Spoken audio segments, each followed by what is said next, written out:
Hello. Usually, during winter, napaka-isolated ng place dito.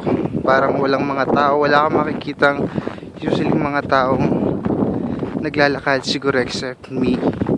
Most probably kasi wala akong sasakyan. And people usually have their own car. And they were driving. Yan. Lakad sa snow.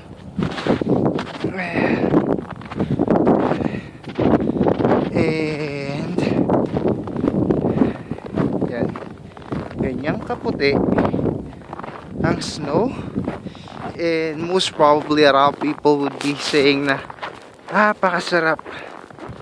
Napakasarap siguro kung hindi nagma-minus 40, hindi nagma-minus 30. So, ay nako, kailangan balutin ang sarili kasi kung hindi, mapaprosen ka sa daan. So, yan.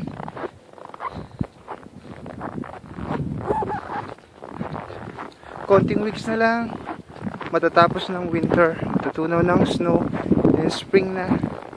Pero yan, umuulan naman ng snow.